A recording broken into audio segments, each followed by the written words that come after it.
Okay.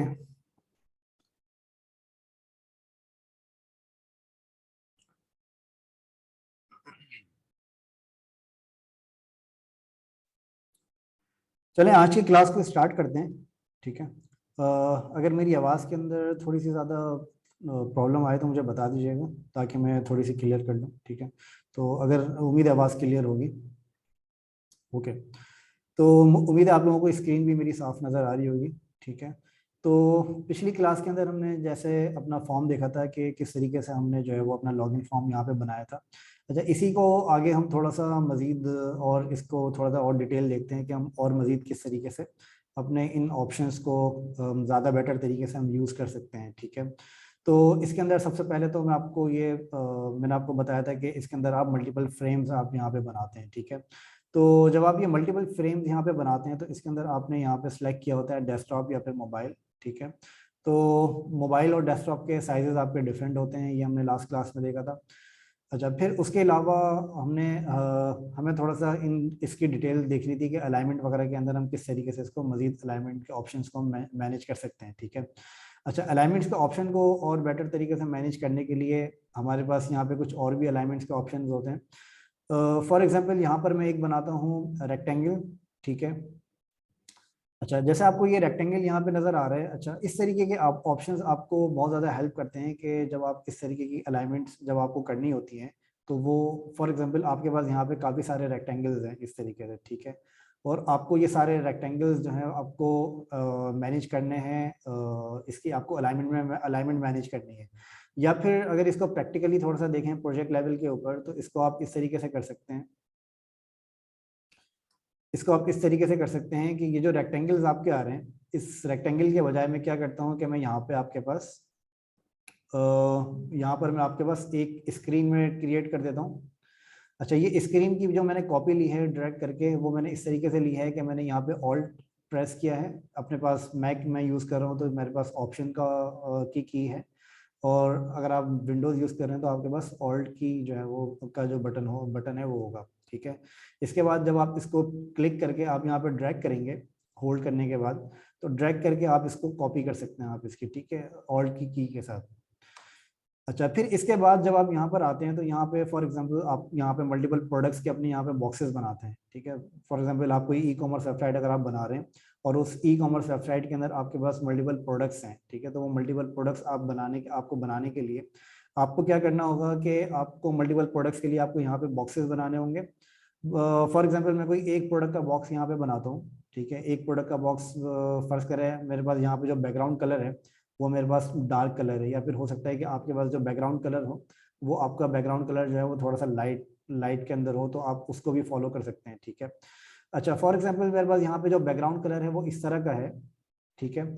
और इसके अंदर मेरे पास आपको यहाँ पे नजर आएगा, मैंने यहाँ पे एक बॉक्स बनाया और अपना जो बैकग्राउंड कलर है वो मैंने यहाँ पे चेंज कर दिया। ठीक है। अच्छा, बैकग्राउंड कलर चेंज करने के बाद मैं क्या कर रहा हूँ, मैं यहाँ पे एक प्रोडक्ट का बॉक्स बना रहा हूँ जिसका मैंने बॉर्डर रेडियस यहाँ से मैंने मैनेज किया। ठीक है। तो इसका जो बॉर्डर रेडियस में यहाँ पे रख रहा हूँ वो रख रहा हूँ मैं अराउंड 20।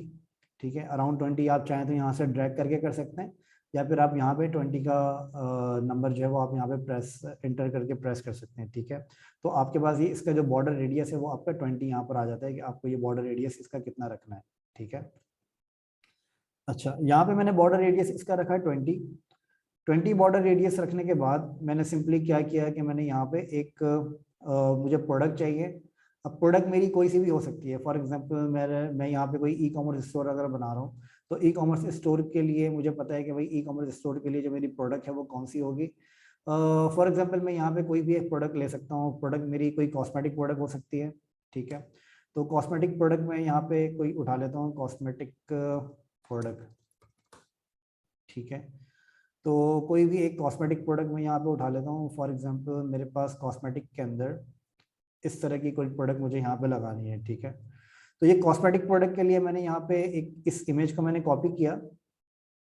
सिंपली मैंने क्या किया कि मैंने सिंपली इस इमेज को मैंने कॉपी कर लिया, यहाँ से राइट क्लिक किया, राइट क्लिक करके मैंने इमेज कॉपी करी। इमेज कॉपी करने के बाद मैंने इसकी एक कॉपी बनाई। कॉपी मैं कैसे बनाता हूँ, कॉपी बनाने का एक और ऑप्शन मैं आपको आज बताने लगा हूँ। कॉपी करने का एक ऑप्शन ये है कि आप यहाँ पे नोटिस करिएगा, यहाँ पर आपके पास जो रेक्टेंगल 10 आ रहा है, ठीक है, और यहाँ पे मैंने ये रेक्टेंगल 10 सेलेक्ट किया हुआ है, इस वजह से आपके पास यहाँ पे इसको ब्लू कलर आपको नजर आ रहा है, ठीक है। अब यहाँ पे मैं क्या करता हूँ, ये जो सिलेक्टेड रेक्टेंगल है, अभी आप यहाँ पे गौर करें तो ये एक ही रेक्टेंगल है मेरे पास, ठीक है। इसको अगर मैं यहाँ से कॉपी करता हूँ, कॉपी करने के लिए मैंने क्या किया, मैंने किया कमांड प्रेस किया, कमांड प्रेस करने के बाद मैंने डी प्रेस किया।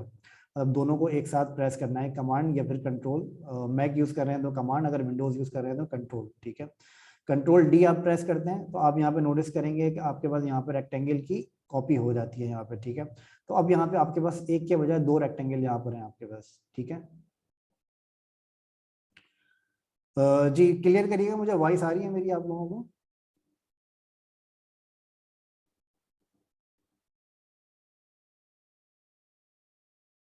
ओके। कसीम साहिबा से कहूँगा कि अपना चेक कर लें कि अब आपका माइक मेरे ख्याल में ठीक नहीं चल रहा है, ठीक है। ओके। अच्छा, तो मैंने क्या किया, मैंने यहाँ पे कमांड डी मैंने प्रेस किया, तो कमांड डी प्रेस करने के बाद मेरे पास यहाँ पे एक ऑप्शन आ जाता है।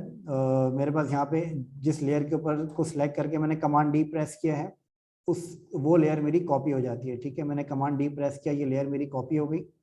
अच्छा, लेयर मैंने कॉपी किस वजह से करी है, लेयर मैंने कॉपी इस वजह से करी है कि जो इमेज मैंने यहाँ से कॉपी करी है, ठीक है, इस इमेज को मुझे अपने इस बॉक्स के अंदर मुझे ऐड करनी है, ये वाली इमेज जो है मेरी, ठीक है।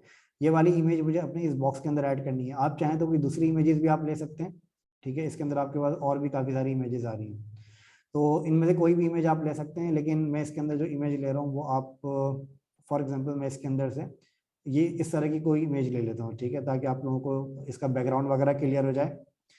अच्छा, ये इमेज मैंने ली, इस इमेज को मैंने कॉपी किया, कॉपी करने के बाद यहाँ पे इस लेयर को सिलेक्ट करने के बाद मैंने यहाँ पे इसको पेस्ट कर दिया, ठीक है।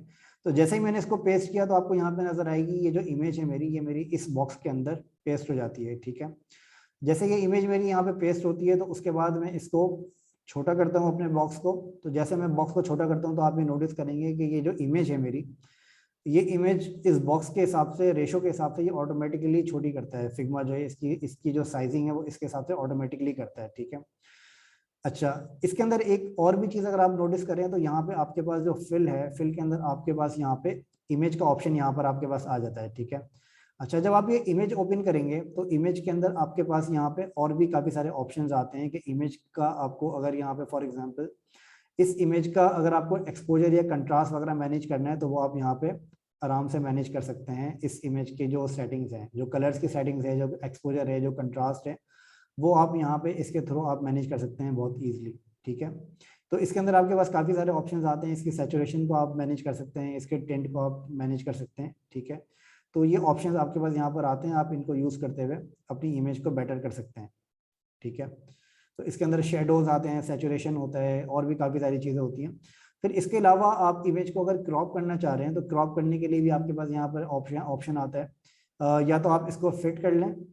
फिट करने से क्या होता है कि जो आपकी पूरी ओवरऑल इमेज है वो इमेज आपकी इस बॉक्स के अंदर फिट हो जाती है, ठीक है। फिर इमेज आपकी कोई बाहर की तरफ नहीं निकल रही होती। या फिर अगर आप इसको फिल करते हैं तो वो ऑटोमेटिकली आपकी इमेज को पूरे बैकग्राउंड के ऊपर फिल कर देता है, ठीक है। या फिर आप इसको क्रॉप कर सकते हैं। आप जब क्रॉप करते हैं तो क्रॉप करने के बाद आपके पास यहाँ पे चारों साइड्स के ऊपर आपके पास ये बॉक्सेस आ जाते हैं। इन बॉक्सेस की मदद से आप अपनी इमेज को क्रॉप कर सकते हैं। फॉर एग्जांपल आपको क्रॉप करने के लिए इमेज को आपको फॉर एग्जांपल इतना क्रॉप करना है, ठीक है, तो इसको आप इतना क्रॉप कर सकते हैं अपनी इमेज को, ठीक है। तो आप इसको क्रॉप कर सकते हैं, इसको फिल कर सकते हैं, इसको टाइल कर सकते हैं, ठीक है। तो टाइल जैसे ही आप करते हैं तो टाइल के अंदर ये थोड़ा सा अजीब सा बिहेव करता है, जो कि बहुत ही कम लोग यूज़ करते हैं टाइल को। तो अगर आप इसको टाइल करते हैं तो टाइल के अंदर जो आपकी जो इमेज है वो आपकी ओवरऑल ये पूरे प्लेटफॉर्म, ये पूरा जो इसका एक्चुअल साइज होता है इमेज का, उसके ऊपर ये मैनेज कर देता है, ठीक है। तो इसके बाद आपको अपनी इमेजेस को यहाँ पे कम करना होता है, इसको रिसाइज करना होता है, ठीक है। तो इसमें जो सबसे अच्छे ऑप्शन है वो आप इनको इस तरह से यूज़ कर सकते हैं कि आप फिल यूज़ कर लें या फिट यूज़ कर लें या फिर आप क्रॉप यूज़ कर लें। अच्छा, क्रॉप का एक सबसे बड़ा एक जो ड्रॉबैक है वो ये होता है कि जब आप क्रॉप करते हैं इमेज को, तो क्रॉप के बाद आप किसी भी इमेज को बड़ा करते हैं तो फिर वो पिक्सेलेट आपकी हो जाती है, ठीक है। तो इसके अंदर आप ये मेक श्योर करिएगा क्रॉप आप उन्हीं पिक्चर्स को करें जिनको आपको बड़ा करने की इन फ्यूचर जरूरत नहीं पड़ेगी, ठीक है। या तो फिर आप फिल को यूज करें या फिर आप फिट को यूज करें, ठीक है। तो क्रॉप को आप कम से कम यूज करें और टाइल को भी कम से कम यूज करिएगा, तो ताकि आप जो है वो अपनी रिक्वायरमेंट के हिसाब से आप देख लें अपने हिसाब से आपको क्या यूज करना है। तो वैसे आपको जो फिल वगैरह है इसके अंदर आपकी ये इमेजेस जो है वो काफी अच्छे तरीके से मैनेज हो जाती हैं, ठीक है। अच्छा, अब यहाँ पे जैसे आप यहाँ पे नोटिस कर रहे हैं, यहाँ पे मैंने इमेज का एक बॉक्स यहाँ पे बनाया। इमेज का बॉक्स बनाने के बाद यहाँ पे आप नोटिस कर रहे हैं तो यहाँ पे मेरे पास जो इमेज के रेडियस है, इमेज का जो रेडियस है वो रेडियस मेरे पास चारों साइड से आ रहा है, ठीक है। इसको मैं थोड़ा सा डार्क कर देता हूँ ताकि ये आपको क्लियरली रेडियस नजर आ जाए। अच्छा, ये चारों साइड से आप नोटिस करें तो आपके पास ये रेडियस इमेज का आ रहा है, ठीक है। अगर आपको फॉर एग्जांपल इस रेडियस को कस्टमाइज करना है तो कस्टमाइज करने का आसान तरीका ये है कि आपको अगर आपको ये रेडियस किसी स्पेसिफिक जगह से कस्टमाइज करना है, अगर आप ये चाह रहे हैं कि चारों साइड से कस्टमाइज नहीं हो, चारों साइड से एक साथ नहीं हो, तो आप इसको क्या कर सकते हैं कि आपके पास यहाँ पे एक रेडियस के बिल्कुल बराबर में आपके पास एक स्क्वायर का ऑप्शन यहाँ पर आ रहा होता है जिसको हम इंडिपेंडेंट कॉर्नर्स कहते हैं, ठीक है। तो जैसे ही आप इसके ऊपर क्लिक करते हैं तो क्लिक करते ही आपके पास चारों साइड्स के अलग अलग रेडियस यहाँ पर आ जाते हैं। अच्छा, फॉर एग्जांपल आप यहाँ पे नोटिस करें तो आपके पास चारों साइड के रेडियस यहाँ पर आ रहे हैं। अगर मैं यहाँ पे फॉर एग्जांपल ये टॉप लेफ्ट साइड का कॉर्नर रेडियस में यहाँ पे अगर मॉडिफाई करता हूँ और इसको मैं 100 कर देता हूँ, तो आप ये नोटिस करेंगे कि सिर्फ एक साइड से आपका रेडियस चेंज हो जाता है, जो कि आपका टॉप लेफ्ट का जो कॉर्नर रेडियस है, ठीक है। इसी तरीके से आप अगर टॉप राइट का करना चाह रहे हैं तो आप टॉप राइट का कर सकते हैं। अच्छा, जो इसकी जो ऑर्डरिंग है वो इस तरह से है कि top left corner, top right corner, फिर बॉटम राइट कॉर्नर और फिर बॉटम लेफ्ट कॉर्नर, ठीक है। तो इस तरीके से आपकी ये ऑर्डरिंग है आपकी रेडियस की। तो ये आप जैसे जैसे आप इसको यूज करेंगे तो ये इस तरीके से चलता है, टॉप लेफ्ट, टॉप राइट, फिर आपका बॉटम लेफ्ट, बॉटम राइट, फिर आपका बॉटम लेफ्ट, ठीक है। तो इस तरीके से ये रेडियस आपका यहाँ पे चलता है, ठीक है।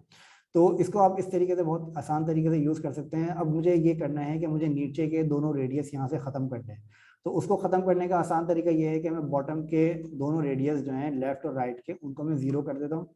तो आप यहाँ नोटिस करें तो यहाँ पे 0 रेडियस के साथ यहाँ पे आपका ये रेडियस खत्म हो जाता है, ठीक है। तो इस तरीके से आप ये रेडियस को बहुत अच्छे तरीके से मैनेज कर सकते हैं। आप इसकी विड्थ को, आप इसके जो रोटेशन है इसको आप बहुत अच्छे तरीके से मैनेज कर सकते हैं। रोटेशन को कब मैं आपको बाद में बताता हूँ, लेकिन ये रेडियस जो मैंने आपको बताया, ये रेडियस को आप अच्छे तरीके से मैनेज कर सकते हैं और इमेज के ऑप्शंस को आप बहुत अच्छे तरीके से मैनेज कर सकते हैं, ठीक है। अच्छा, मैं यहाँ पे जो बना रहा था वो यहाँ पे मेरा प्रोडक्ट का बॉक्स था जिसको आप यूजर को दिखाते हैं अपनी, अगर आप कोई ई कॉमर्स वेबसाइट आप बना रहे हैं, ठीक है। अच्छा, अब ये जो प्रोडक्ट का बॉक्स है इसके अंदर आपके पास कुछ और भी चीजें होती हैं। फॉर एग्जांपल इसके अंदर आपके पास ये जो इमेज है आपके पास, ये जो प्रोडक्ट है, इस प्रोडक्ट का आपके पास टाइटल होता है, ठीक है। अच्छा, अब इसके अंदर फॉर एग्जांपल मैं कोई एक टाइटल यहाँ से ले लेता हूँ। फॉर एग्जांपल इसके अंदर जो मेरा टाइटल है वो टाइटल में यहाँ पे कोई छोटा सा ले लेता हूँ अपने सैंपल के तौर के ऊपर। आप चाहें तो इसको बाद में इसके प्रॉपर टाइटल आप यहाँ पे लगा सकते हैं, ठीक है। तो टाइटल मैंने यहाँ पे लिया कॉस्मेटिक पैकेजेस डिजाइन ब्यूटी, ठीक है। तो ये इसका मेरा टाइटल है। अच्छा, ये जो टाइटल मैंने यहाँ पे लिया है, इस टाइटल के अंदर अगर मुझे इसको कस्टमाइज करना है, इसके यूआई को, इसके डिजाइन को कस्टमाइज करना है, तो इसको कस्टमाइज करने के लिए मेरे पास यहाँ पे एक पैनल आता है। इस पैनल को हम टेक्स्ट कहते हैं, ठीक है। तो इसके अंदर हमारे पास जितने भी हमारी ये टेक्स्ट की सेटिंग्स हैं वो यहाँ से हमारी मैनेज हो रही होती है, ठीक है। तो ये जो टेक्स्ट की सेटिंग्स हमारी यहाँ से मैनेज हो रही हैं, तो ये जो टेक्स्ट की सेटिंग्स हमारे पास यहाँ से मैनेज हो रही है, इसके अंदर आपके पास जो सबसे पहला ऑप्शन आता है वो आता है आपके पास फॉन्ट फैमिली का। आप यहाँ पे अपनी फॉन्ट फैमिली सेलेक्ट कर सकते हैं। फॉर एग्जांपल यहाँ पे जो मेरी फॉन्ट फैमिली है वो मेरी इंटर सेलेक्ट हुई हुई है, ठीक है। इसको मैंने थोड़ा सा जूम किया है ताकि आपको क्लियर नजर आ जाए। फॉन्ट फैमिली जो यहाँ से मेरी सिलेक्ट हुई हुई है वो है इंटर। इसको मैं चेंज कर देता हूँ। फॉर एग्जाम्पल एक फॉन्ट है मेरे पास रोबोटो, ठीक है, या फिर एक फॉन्ट मेरे पास होता है रोबोटो कंडेंस्ड। अच्छा, ये फॉन्ट के बारे में मैं आपको एक थोड़ी टेक्निकल चीज़ मैं आपको बता देता हूँ। इस फॉन्ट की लाइब्रेरीज अगर आपको देखनी हो तो आप गूगल के ऊपर जाके, गूगल की अपनी लाइब्रेरी होती है जो जिसका नाम होता है गूगल फॉन्ट्स, ठीक है। गूगल फॉन्ट्स के नाम से आप यहाँ पे लिखेंगे तो आपको नजर आएगी गूगल फॉन्ट्स एपीआई, ठीक है। तो इसके अंदर आप जाएंगे तो आपको यहाँ पे नजर आएगा फॉन्ट्स डेवलपर्स, और यहाँ पे आप जाएंगे तो आपको यहाँ पे एक ऑप्शन नजर आएगा सी अवेलेबल फॉन्ट्स, ठीक है। तो जैसे ही आप अवेलेबल फॉन्ट्स के अंदर जाते हैं तो आपके पास यहाँ पे पूरी फॉन्ट की लाइब्रेरी आपको यहाँ पे नजर आ जाती है, जो कि गूगल फॉन्ट्स आपको देता है, ठीक है। तो इसके अंदर आप कोई भी फॉन्ट आप यहाँ पे सिलेक्ट कर सकते हैं, तो इन्हीं फॉन्ट्स को आप यहाँ पर भी अप्लाई कर सकते हैं अपने फिग्मा के ऊपर, ठीक है। और फॉर एग्जाम्पल यहाँ पर एक फॉन्ट आ रहा है मोंटसेरात के नाम से, ये फॉन्ट अगर मुझे अप्लाई करना है तो ये फॉन्ट अप्लाई करने का सिंपल तरीका ये है कि ये मोंटसेरात का जो नाम आ रहा है फॉन्ट का, आप इस नाम को अगर यहाँ पे टाइप करेंगे मोंटसेरात, ठीक है, तो ये फॉन्ट आपको यहाँ पर आ जाता है, जो कि आप यहाँ पे नोटिस करें तो आपको यहाँ पे फॉन्ट की चेंजेस यहाँ पे नजर आ जाती है, ठीक है। तो ये सेम फॉन्ट है जो आपको यहाँ पे नजर आता है। अच्छा, इसके अंदर गूगल फॉन्ट के अंदर भी आपके पास अलग अलग सेटिंग्स आती हैं फॉन्ट की। फॉर एग्जांपल अगर आप यहाँ पे अपनी मर्जी का टेक्स्ट यहाँ पे लगाना चाह रहे हैं, आप देखना चाह रहे हैं कि आपका जो ये जो टेक्स्ट है ये टेक्स्ट आपका कैसा दिखेगा इस फॉन्ट के अंदर, तो आप क्या कर सकते हैं कि सिंपली आप अपना ये टेक्स्ट कॉपी करें। टेक्स्ट कॉपी करने के बाद आप जो है वो टाइप समथिंग के ऊपर आप अपना टेक्स्ट पेस्ट कर दें, ठीक है। तो जो टेक्स्ट आपने यहाँ पे लिखा है वही टेक्स्ट का स्टाइल आपको यहाँ पे नजर आएगा। अब जो ऊपर मैंने लिखा है वही आपको यहाँ पे नीचे भी नजर आ रहा है, ठीक है, कि आपको ये वाला टेक्स्ट जो है वो नीचे कैसे लिखा जाएगा।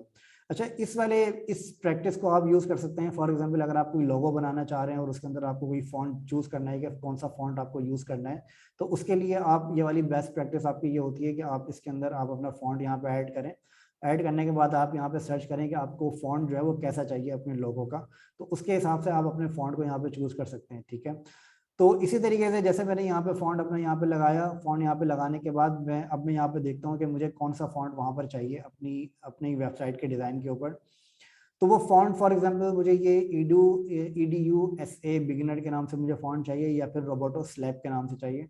तो मैं सिंपली क्या करूँगा कि यहाँ पे मैं आऊँगा और यहाँ पे मैं रोबोटो स्लैब यहाँ पे लिखूंगा, तो यहाँ पे मुझे वो फॉन्ट यहाँ पे नजर आ जाएगा जो भी आप फॉन्ट यहाँ पर देख रहे हैं, ठीक है। अच्छा, फिर इसके बाद आपके पास इसके अंदर फॉन्ट के अलावा आपके पास एक ऑप्शन आता है रेगुलर। इसके अंदर आप फॉन्ट का जो वेट है वो आप यहाँ पे उस वेट आप यहाँ पे मैनेज करते हैं। अच्छा, वेट के अंदर ये वेट आपका हर फॉन्ट का अलग वेट हो सकता है। ज़रूरी नहीं है कि आपके पास सारे फॉन्ट्स के अंदर ये सेम वेट्स आ रहे हो। हो सकता है किसी के पास आपके पास थिन आ रहा हो, किसी के पास लाइट आ रहा हो, किसी के पास थिन नहीं आ रहा हो, किसी के पास सेमी बोल्ड नहीं आ रहा हो। तो ये हर फॉन्ट का अपना वेट होता है जो कि आप यहाँ पे देखते हैं, ठीक है।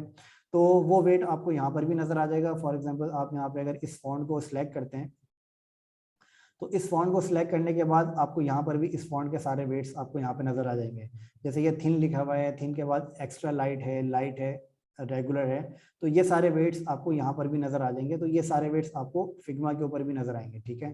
तो यही वेट्स आप यहाँ पे फॉलो कर सकते हैं जो भी आप वहाँ पे लगाना चाह रहे हैं, ठीक है। तो यहाँ पे आप इसको कस्टमाइज भी कर सकते हैं। फॉर एग्जाम्पल आप यहाँ पे मीडियम नहीं, आप यहाँ पे थिन यूज करना चाह रहे हैं, तो आप यहाँ पे नोटिस करें तो आपका जो वेट है वो यहाँ पे आपका थिन के नाम से थिन वेट आपका यहाँ पे आ जाता है। थिन मतलब काफी ज्यादा पतला कर देता है ये आपके फॉन्ट को, ठीक है। या तो आप यहाँ पे बोल्ड करना चाह रहे हैं तो आप यहाँ पे बोल्ड भी कर सकते हैं, ठीक है। तो जितना ज्यादा आप अपने फॉन्ट को रीडेबल रखेंगे यूजर के लिए, उतना ज्यादा इसका यूजर एक्सपीरियंस आपका बेटर होता है, ठीक है। तो जो फॉन्ट का जो स्टैंडर्ड साइज है, जो आप स्टैंडर्ड साइज आप फॉलो करते हैं, वो मिनिमम 16 पिक्सल होता है, जो कि आप यहाँ पे यूज करते हैं अपने यूजर को दिखाने के लिए। तो 16 पिक्सल आपका वो फॉन्ट होता है जो कि यूजर के लिए काफी ज्यादा जो कि यूजर के लिए मिनिमम फॉन्ट है, जो यूजर के लिए रीडेबल होता है, जो यूजर की आईज होती हैं वो इजीली रीड कर सकती हैं अगर आप उसको 16 पिक्सल फॉन्ट रखते हैं। 16 पिक्सल मिनिमम फॉन्ट है। जितना ज़्यादा आप बड़ा रखेंगे उतना ज़्यादा यूज़र को पढ़ने में आसानी होगी, लेकिन वो इतना भी बड़ा नहीं होना चाहिए कि वो अननेसेसरी हो। मतलब अगर आप यूज़र को आपका फॉन्ट 16 पिक्सल में नज़र आ रहा है तो आप 16 पिक्सल रखें, ठीक है। अगर आपको नज़र समझ में ये आ रहा है कि आप ये यूज़र का जो फॉन्ट है ये 16 पिक्सल आपको थोड़ा छोटा लग रहा है, तो आप इसको 18 भी कर सकते हैं। लेकिन मिनिमम आप इसको जो बेस्ट यूज़र एक्सपीरियंस की जो प्रैक्टिस होती है वो आप इसको 16 पिक्सल मिनिमम आप इसको रखें, तो वो आपको ज़्यादा बेटर जो है वो 16 पिक्सल रहता है। अच्छा, अब जैसे ये वाला फॉन्ट है, अब ये वाला फॉन्ट जो है वो थोड़ा सा कॉम्प्लेक्स है। कॉम्प्लेक्स इन अ सेंस के इस फॉन्ट को अगर आप इन डिटेल देखें तो इस फॉन्ट के अंदर थोड़ी सी स्टाइलिंग जो है वो काफ़ी ज़्यादा है। स्टाइलिंग मतलब ये इतना सिंपल फॉन्ट नहीं है जितना सिंपल फॉन्ट फॉर एग्जांपल अगर मैं यहाँ पे लगाता हूँ रोबोटो, सिंपल रोबोटो लगाता हूँ, तो इस फॉन्ट के अंदर और इस फॉन्ट के अंदर आपको थोड़ी सी सिंपलिस्टिक चीज़ें आपको नजर आएंगी कि ये वाला फॉन्ट थोड़ा सा सिंपल फॉन्ट है और ये वाला फॉन्ट थोड़ा सा स्टाइलिश फॉन्ट है, ठीक है। तो स्टाइलिश फॉन्ट जो है आपका वो पढ़ने में यूज़र को थोड़ा सा रीडेबिलिटी का मसला आता है। तो इस वजह से इसका साइज मैंने जो 18 रखा है। अगर आप इस तरह का कोई सिंपल फॉन्ट यूज़ कर रहे हैं और यूजर को पढ़ने में कोई प्रॉब्लम नहीं है तो आप इसको 16 पिक्सल पे भी यूज कर सकते हैं, ठीक है। तो 16 पिक्सल पे ये वाला फॉन्ट जैसे मैंने यहाँ पे रखा, ये फॉन्ट रखने के बाद अच्छा एक चीज अगर आप और यहाँ पे नोटिस करें, ये फॉन्ट का मैंने आपको वेट का बता दिया, फॉन्ट के साइज का मैंने आपको बता दिया कि फॉन्ट का साइज आप यहाँ से मैनेज कर सकते हैं, ठीक है। यहाँ पे मैंने 16 रखा है, आप सिंपली इसको यहाँ पे ड्रॉप डाउन पे क्लिक करके आप फॉन्ट का साइज चेंज भी कर सकते हैं, या फिर आप यहाँ पे सिंपली डबल क्लिक करके आप फॉन्ट का साइज यहाँ पे इस तरीके से भी चेंज कर सकते हैं, ठीक है। अच्छा इसके अंदर में आपको एक शॉर्ट की मैं आपको बता देता हूँ फॉन्ट की। फॉन्ट के लिए शॉर्ट की आपकी जो होती है वो होती है आपकी कंट्रोल शिफ्ट, ठीक है। आप कंट्रोल शिफ्ट प्रेस करें और उसके बाद लेस देन और ग्रेटर देन का साइन आप प्रेस करें, ठीक है। तो उसके जरिए आप अपने फॉन्ट को बड़ा कर सकते हैं, ठीक है। ग्रेटर देन आप प्रेस करेंगे तो आपका फॉन्ट का साइज बड़ा होता है, ठीक है। ये आपके फॉन्ट का साइज एक एक पिक्सल करके ये बढ़ाता है, ठीक है। अगर आप लेस देन प्रेस करेंगे तो आपका फॉन्ट का साइज ये कम करेगा। तो ये इसकी जो है वो शॉर्ट की होती है फॉन्ट का साइज को मैनेज करने के लिए। तो शॉर्ट की से आप जितना ज़्यादा काम करेंगे उतनी ज़्यादा आपकी प्रोडक्टिविटी में इंक्रीमेंट आएगा। तो बेहतर है कि आप लोग इसकी प्रोडक्टिविटी को इंक्रीज करने के लिए आप लोग शॉर्ट कीज के ऊपर प्रैक्टिस करें, और वैसे आपको यहाँ से भी फॉन्ट को मैनेज करना आना चाहिए, ठीक है। तो प्रोफेशनली जो काम करते हैं वो यूजुअली हम लोग शॉर्ट कीज के साथ कर रहे होते हैं, तो बेटर है कि आप अगर इसकी शॉर्ट कीज को मैनेज कर रहे हैं तो आपको जो है अच्छा यहाँ पे आप पूछ रहे हैं कि maximum font size how much. तो मैक्सिमम फॉन्ट साइज जो हमें फिग्मा देता है वो तो 128 देता है, ठीक है। लेकिन अगर आप इसका मैक्सिमम फॉन्ट साइज अगर आप देखते हैं तो आप इसको 100 भी, आप इसको 500 भी कर सकते हैं, ठीक है। कोई फिग्मा आपको नहीं रोकता, लेकिन मैक्सिमम फॉन्ट साइज फिग्मा जो आपको ऑप्शन देता है वो आपको जो है वो 128 तक का देता है, ठीक है। फिर उसके बाद आप यहाँ पे कोई भी नंबर आप टाइप करेंगे तो वो आप यहाँ पे मैनेज कर सकते हैं, ठीक है। तो इवन कि आप यहाँ पे देखें जो मैंने नंबर टाइप किया वो काफ़ी बड़ा नंबर है, लेकिन ये भी इसने एक्सेप्ट कर लिया, ठीक है। तो अगर आप यहाँ पे देखेंगे तो आपको यहाँ पे ये फॉन्ट आप इसने बड़ा तो कर दिया, लेकिन जाहिर है ये फॉन्ट हमारे लिए जो है वो रीडेबल नहीं है। तो ये है कि आप फॉन्ट का साइज यहाँ पे अपने हिसाब से मैनेज कर सकते हैं, ठीक है। तो मैं इसका फॉन्ट का साइज रख देता हूँ वही 16 पिक्सल, ठीक है। फिर उसके बाद आपके पास यहाँ पे जो एक ऑप्शन आता है, यहाँ पे एक ऑप्शन आपके पास आता है लाइन हाइट का, ठीक है। लाइन हाइट से पहले मैं आपको एक चीज और बता देता हूँ कि आपके पास यहाँ पे ये 3 ऑप्शंस आपके पास आते हैं, ऑटो विड्थ, ऑटो हाइट और ये फिक्स्ड साइज, ठीक है। ये तीनों ऑप्शंस आपके पास जो आ रहे हैं, ये हाइट का, लाइन हाइट के बारे में मैं आपको इसके बाद बताता हूँ ताकि ये आपको पहले समझ में आ जाए, फिर लाइन हाइट जो है वो इससे रेलिवेंट आपका होता है, ठीक है। अच्छा फॉर एग्जाम्पल ये जो 3 ऑप्शंस आपके पास आ रहे हैं, इसके अंदर मैं क्या करता हूँ, मैं एक वेबसाइट ओपन करता हूँ libsum.com, ठीक है। इस वेबसाइट के अंदर मैंने क्या किया, इस वेबसाइट के अंदर मैंने सिंपली ये किया कि एक डमी टेक्स्ट मैंने यहाँ पे, एक डमी पैराग्राफ मैंने यहाँ से कॉपी किया। डमी पैराग्राफ कॉपी करने के बाद मैंने यहाँ पे एक टेक्स्ट सेलेक्ट किया। टेक्स्ट सेलेक्ट करने के बाद सिंपली यहाँ पे मैंने क्लिक किया। क्लिक करने के बाद मैं अपना पैराग्राफ यहाँ पे पेस्ट कर देता हूँ, ठीक है। तो अभी आपको यहाँ पे नजर आएगा कि जो मेरा टेक्स्ट है वो मेरा सिंगल लाइन टेक्स्ट मेरा हो रहा है, ठीक है, जो कि आपका आगे बढ़ता जा रहा है, वो किसी कोई स्पेसिफिक फॉर्म में नहीं आ रहा है, ठीक है। तो उसका रीजन क्या है, उसका रीजन ये है कि जो यहाँ से आपने ऑप्शन सेलेक्ट किया हुआ है वो ऑप्शन आपने जो सिलेक्ट किया है वो है ऑटो विड्थ का, ठीक है। जिसके अंदर ये होता है कि आपका जो फॉन्ट का जो कि आपके फॉन्ट का जो ब्रेकिंग है वो ब्रेकिंग है बिल्कुल खत्म करके फॉन्ट को ये एक सिंगल लाइन के अंदर ये कर देता है, ठीक है। तो इसकी ये विड्थ ऑटोमेटिकली मैनेज करता है। लेकिन अगर आप इसको ऑटो हाइट के ऊपर अगर कर देते हैं या फिर आप इसको बॉक्स के अंदर कर देते हैं तो इसके अंदर आप क्या कर सकते हैं, इसके अंदर आप ये कर सकते हैं कि आप अपने फॉन्ट को यहाँ से आप इसको चेंज करके आप इसकी विड्थ को स्पेसिफिकली चेंज कर सकते हैं, ठीक है। फॉर एग्जांपल मैंने यहाँ पे इसकी विड्थ को चेंज किया तो आप यहाँ पे देखेंगे कि जो मेरा साइज, जो मेरा टाइप है वो टाइप मेरा ये सेंटर आ रहा है और एक ये बॉक्स आ रहा है, ठीक है। अब इसके अंदर अगर मैं बॉक्स बनाता हूँ तो आप ये देखें यहाँ पे अब मेरा ऑटोमेटिकली बॉक्स के अंदर चेंज हो गया है। बॉक्स के अंदर ये क्यों चेंज हो गया, बॉक्स के अंदर ये इसलिए चेंज हो गया कि अब मैंने इसका जो मैंने हाइट है वो हाइट मैंने इसकी फिक्स कर दी, ठीक है। अब अगर मैं इसके अंदर फॉर एग्जांपल कोई दूसरे भी मैं यहाँ पे ऐड करता हूँ तो अब इसकी जो बॉक्स की जो मेरी हाइट है वो आप देखेंगे बॉक्स की हाइट मेरी सेम है, ये मेरी इंक्रीज नहीं हुई, ठीक है। तो बॉक्स की हाइट मेरी इंक्रीज नहीं हुई, लेकिन यहाँ पे मेरा फॉन्ट यहाँ पे मेरा बाहर निकलता जा रहा है, ठीक है। तो इसके लिए आप अगर आपको ये हाइट अपनी ऑटो रखनी है तो हाइट ऑटो रखने के लिए आप यहाँ पे सेंटर वाला ऑप्शन यूज़ कर सकते हैं, ऑटो हाइट वाला। इसके लिए क्या होगा कि अगर आप यहाँ से इसको चेंज भी करते हैं और आप में कुछ और भी ऐड करते हैं तो वो आपकी हाइट जो है वो ऑटोमेटिकली इंक्रीज हो जाती है, ठीक है। तो फॉर एग्जांपल आपके पास जो इसकी हाइट है वो हाइट इसकी मेरी आ रही है, ये हाइट इसकी मेरी कम है काफ़ी। अगर मैं इसको यहाँ पे बढ़ाता हूँ तो आप देखें इस बॉक्स की हाइट को ऑटोमेटिकली ये मैनेज कर रहा है जैसे जैसे मैं अपने फ़ॉन्ट को रिमूव कर रहा हूँ, ठीक है। अच्छा, फिर इसके बाद फॉर एग्जांपल आपके पास यहाँ पे अलग अलग मल्टीपल पैराग्राफ्स हैं, ठीक है। अच्छा, अब आप यहाँ पे देखें कि अब मैंने यहाँ पे सिंपली इंटर करके यहाँ पे अपने अलग अलग 3 पैराग्राफ यहाँ पे बना दिए, लेकिन पैराग्राफ के बीच में कोई स्पेस नहीं आ रहा है, ठीक है। अच्छा, अब इसके अंदर 2 अलग अलग चीज़ें हैं मेरी। एक तो ये है कि इसकी मुझे लाइन हाइट अपनी मैनेज करनी है। लाइन हाइट का मतलब है कि लाइंस के दरमियान में कितना स्पेस होना चाहिए और पैराग्राफ के दरमियान में कितना स्पेस होना चाहिए, ठीक है। वो चीज़ मैनेज करने के लिए मैं क्या करता हूँ, मेरे पास यहाँ पे 2 अलग अलग ऑप्शंस हैं। एक ऑप्शन मेरे पास आ रहा है लाइन हाइट का और दूसरा ऑप्शन मेरे पास आ रहा है पैराग्राफ स्पेसिंग का।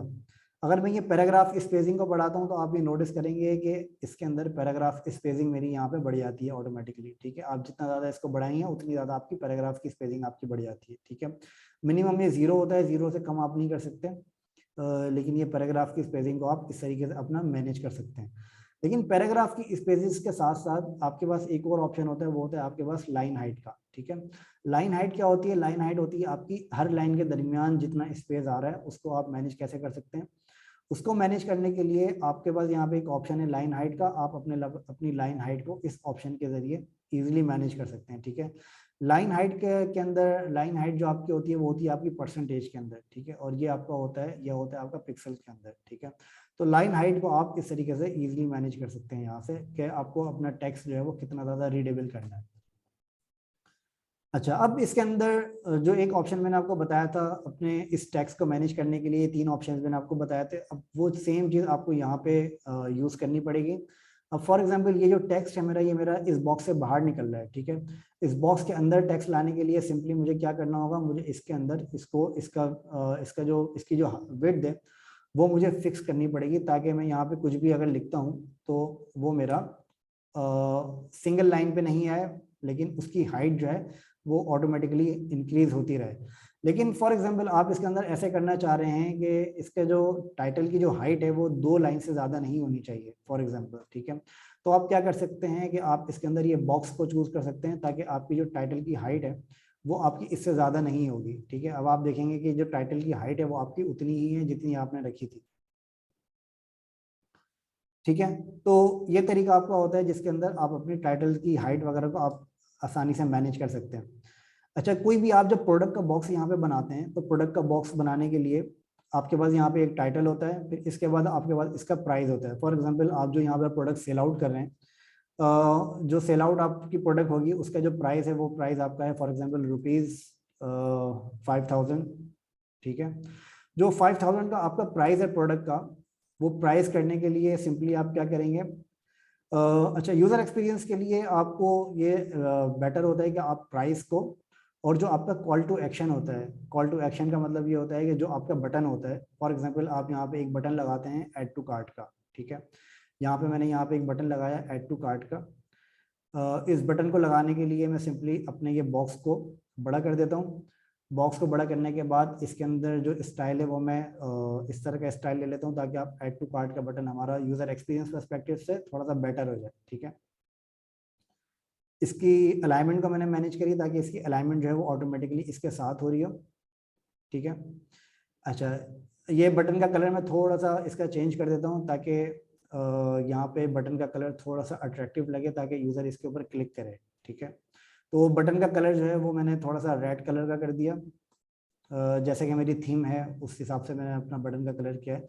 थीम तो अभी मैंने अपनी इतनी ख़ास मैंने नहीं बनाई, तो इसके लिए ये है कि मैं थीम को मैच करने के लिए मैं अपना जो बैकग्राउंड कलर है उसको थोड़ा सा मैं मैनेज करता हूँ ताकि थीम मेरी यहाँ पे एटलीस्ट बन जाए, ठीक है। तो अब ये मेरी थीम थोड़ी सी बेटर हो गई है ताकि मैं जो कि मेरे कलर कॉम्बिनेशन है वो थोड़े से मेरे बेटर हो गए हैं। अच्छा, ये जो बटन मैंने बनाया है, बटन बनाने के बाद मैंने सिंपली एक बॉक्स बनाया। बॉक्स बनाने के बाद मैं यहाँ पे एक टेक्स्ट लिखता हूँ। टेक्स्ट मैंने यहाँ पे लिखा ऐड टू कार्ट, या फिर आप यहाँ पे टेक्स्ट को और ज़्यादा बेटर कर सकते हैं। टेक्स्ट को और ज़्यादा बेटर करने के लिए सबसे पहले मैं इसकी अलाइनमेंट सेट कर देता हूँ, ठीक है।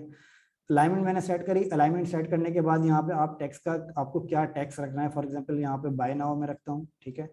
अच्छा, अब आप ये देखेंगे कि बाय नाउ जो मेरा हो रहा है वो मेरा लेफ्ट अलाइन हो रहा है, ये ऑटोमेटिकली सेंटर अलाइन नहीं हो रहा, ठीक है। तो ऑटोमेटिकली सेंटर अलाइन करने के लिए आपको क्या करना है, आपको यहाँ पे जो ऑप्शन सेलेक्ट करना है वो ऑप्शन आपको यहाँ पे नजर आएगा सेंटर अलाइन का। अभी आप ये नोटिस करें तो यहाँ पे लेफ्ट का ऑप्शन सेलेक्ट हुआ हुआ है, ठीक है। आपके पास यहाँ पे सेंटर करेंगे। सेंटर करने के बाद अब अगर ये मैं यहाँ पे इसको चेंज करूंगा, फॉर एग्जांपल मैं यहाँ पे इसको बाय नाउ करता हूँ, तो आप ये देखेंगे कि ये ऑटोमेटिकली मेरा सेंटरली मैनेज हो रहा है, ठीक है। तो सेंटर से ये इंक्रीज हो रहा है। पहले क्या हो रहा था, पहला ये मेरा लेफ्ट से इंक्रीज हो रहा था। अगर मैं इसको लेफ्ट पे करूँ और यहाँ पे चेंज करूँ तो आप ये देखेंगे लेफ्ट के ऊपर ये मेरा जो इसकी अलाइनमेंट है वो लेफ्ट से मैनेज नहीं, लेफ्ट से मैनेज कर रहा है, सेंटर लाइन ये मैनेज नहीं कर रहा है, ठीक है। लेकिन अभी अगर आप देखें और मैंने इसको सेंटर पे मूव किया तो अब अगर मैं आप देखें तो ये सेंटर से मेरी अलाइनमेंट को मैनेज कर रहा है। तो अब ये ऑटोमेटिकली मेरा ये सेंटर अलाइंड है। बाय नाउ मैंने यहाँ पे किया, ठीक है। अच्छा, मैं आपको एक बता रहा था कि इसके अंदर जो आपकी बेस्ट प्रैक्टिस होती है वो ये होती है कि जो बेटर यूजर एक्सपीरियंस होता है वो ये होता है कि जो आपका जो प्राइस का जो कलर है वो कलर सेम होना चाहिए जो आपका कॉल टू एक्शन का कलर है। कॉल टू एक्शन का मतलब कि जिसके ऊपर यूजर क्लिक करेगा उसको हम कॉल टू एक्शन कहते हैं, ठीक है। अब जो कॉल टू एक्शन है हमारा ये वाला, ये कॉल टू एक्शन का कलर हमारा रेड है, ठीक है। तो इसी तरीके से मैं अपने प्राइस का कलर भी मैं रेड कर देता हूँ। प्राइस का कलर रेड करने के लिए सिंपली मैं प्राइस को सिलेक्ट करूंगा। प्राइस को सिलेक्ट करने के बाद मैं फिल के ऊपर जाऊंगा, यहाँ से मैं पिकर सिलेक्ट किया। पिकर सिलेक्ट करने के बाद मैं इस कलर के ऊपर सिलेक्ट करूंगा तो ये ऑटोमेटिकली मेरा जो प्राइस का कलर है वो सेम हो जाता है जो भी मेरा इसका कलर है, ठीक है। तो ये पिकर वाला ऑप्शन मैंने आपको लास्ट क्लास के अंदर ही बताया था। अगर आपने लास्ट क्लास की वीडियो नहीं देखी है तो आप उसको चेक कर लीजिएगा, ठीक है। अच्छा, अब इसके अंदर एक और चीज़ है जो कि मैं आपको बताने लगा हूँ। एक तो सबसे पहले इसके अंदर मैं आपको ये बताता हूँ कि जो अलाइनमेंट है आपकी, ये अलाइनमेंट हमारी हमने अभी थोड़ी सी अलाइनमेंट इसके अंदर देखी। थोड़ा सा मैं और आपको अलाइनमेंट के बारे में बता देता हूँ। अलाइनमेंट आपकी यहाँ पे दो तरह की अलाइनमेंट्स होती हैं। एक अलाइनमेंट आपकी होती है टेक्स्ट की अलाइनमेंट और एक आपकी अलाइनमेंट होती है लेयर्स की अलाइनमेंट, ठीक है। टेक्स्ट की अलाइनमेंट तो आपके टेक्स्ट के पैनल से मैनेज हो जाती है, लेकिन जो लेयर्स की अलाइनमेंट है वो आपकी यहाँ ऊपर से मैनेज होती है, ठीक है। अच्छा, कोई भी आप यहाँ पे, जैसे मैंने पहले भी क्लासेस में आपको बताया था, कोई भी आप यहाँ पे एलिमेंट क्रिएट करते हैं तो उसके लिए यहाँ पे आपकी एक लेयर भी क्रिएट हो रही होती है, ठीक है। तो जितने भी आप यहाँ पे क्रिएट करेंगे टेक्स्ट तो आपके पास यहाँ पे उतनी ज्यादा लेयर आपके पास यहाँ पे क्रिएट हो रही होती है, ठीक है। तो जितने भी एलिमेंट्स है आपके पास यहाँ पे वो आपके अलग अलग लेयर्स में होते हैं। अच्छा, अब फॉर एग्जांपल आपको यहाँ पे ये टेक्स्ट को अलाइन करना है, तो टेक्स्ट को अलाइन करने के लिए आपके पास यहाँ पे तीन ऑप्शंस हैं। आप सेंटर कर सकते हैं, लेफ्ट कर सकते हैं, या फिर आप राइट अलाइन कर सकते हैं, ठीक है। तो ये तीन ऑप्शंस आपके पास यहाँ पे अलाइनमेंट के आते हैं, ठीक है, सेंटर, लेफ्ट और राइट, ठीक है। अच्छा, अब अलाइनमेंट के बाद फॉर एग्जांपल आपको लेयर्स की अलाइनमेंट करनी है। अब लेयर्स की अलाइनमेंट का क्या मतलब है, लेयर्स की अलाइनमेंट का मतलब है कि अब ये जो टेक्स्ट आपने लगाया है ये टेक्स्ट आपको इस लेयर के टॉप अलाइन करना है। मतलब जहां से ये लेयर हमारी शुरू हो रही है आपको ये करना है कि ये वाली जो टेक्स्ट की लेयर है ये भी आपकी टॉप के अलाइन हो जाए, ठीक है। अभी ये टॉप के अलाइन नहीं है, अगर आप यहाँ पे नोटिस करें तो अभी ये वाली लेयर आपके टॉप के इतनी ज़्यादा स्पेसेस इसके खाली हैं। एक तो तरीका ये है कि आप मैनुअली इसको मूव करके आप यहाँ पे टॉप अलाइन कर दें, ठीक है। अब इसके लिए आपको काफ़ी ज़्यादा प्रॉब्लम होती है कि ये आइदर ये टॉप अलाइन है भी या नहीं है, ठीक है। अच्छा, बेटर तरीका इसका ये होता है कि आप मल्टीपल लेयर्स को सिलेक्ट करें। मतलब मल्टीपल से मुराद एक से ज़्यादा लेयर्स को सिलेक्ट करें। फॉर एग्जांपल यहाँ पे एक मेरी ये लेयर है और एक मेरी ये बैकग्राउंड की लेयर है। इन दोनों लेयर्स को मैंने शिफ्ट की मदद से सिलेक्ट किया, शिफ्ट प्रेस किया, और शिफ्ट प्रेस करके जितनी भी लेयर्स को आप सिलेक्ट करेंगे उतनी लेयर्स आपकी यहाँ पे सिलेक्ट हो जाती है, ठीक है। इवन कि अगर आपके पास यहाँ पे कुछ और भी बॉक्सेस बने हुए हैं, मैं एग्जाम्पल के तौर पर ये बॉक्सेस क्रिएट कर देता हूँ। फॉर एग्जाम्पल आपके पास यहाँ पे कुछ और भी बॉक्सेस बने हुए हैं तो इन सबको आपको इसके टॉप अलाइन करना है, ठीक है। तो जो भी सबसे ज्यादा टॉप अलाइन है तो ये उसके टॉप अलाइन में ये सारी लेयर्स आपकी एडजस्ट हो जाती है। फॉर एग्जाम्पल आपने यहाँ पे अलग अलग लेयर सेलेक्ट करी, ये सिलेक्ट करने के बाद आपने यहाँ पे टॉप अलाइन, जहाँ पे आपको टॉप पे एक लाइन नजर आ रही होगी ऊपर, तो ये इसका मतलब ये है कि ये टॉप पे अलाइन कर देगा, ठीक है। अगर मैं यहाँ पे टॉप अलाइन करता हूँ तो आप ये देखेंगे कि ऑटोमेटिकली जितनी मेरी सिलेक्टेड लेयर्स थी वो ऑटोमेटिकली इस बॉक्स के टॉप अलाइन में ऑटोमेटिकली एडजस्ट हो गई हैं वो, ठीक है। अच्छा, अब इसी तरीके से अगर मैं बॉटम पे अलाइन करना चाह रहा हूँ तो बॉटम पे अलाइन करने के लिए अच्छा, अब बॉटम पे अलाइन करने के लिए मैं क्या करूंगा कि फॉर एग्जांपल ये मेरे पास 3 लेयर्स हैं, ठीक है, इन तीनों लेयर्स को मैंने सेलेक्ट किया। अब आप ये नोटिस करें मैंने इसको सिलेक्ट नहीं किया, ठीक है। अब मैंने इन 3 लेयर्स को सिलेक्ट किया, अब मुझे ये दोनों लेयर्स इस लेयर के बॉटम अलाइन करनी है। तो इसको करने के लिए मैंने तीनों लेयर्स को सिलेक्ट किया और मैंने यहाँ से बॉटम अलाइन को यहाँ से सिलेक्ट कर लिया। तो अब ये दोनों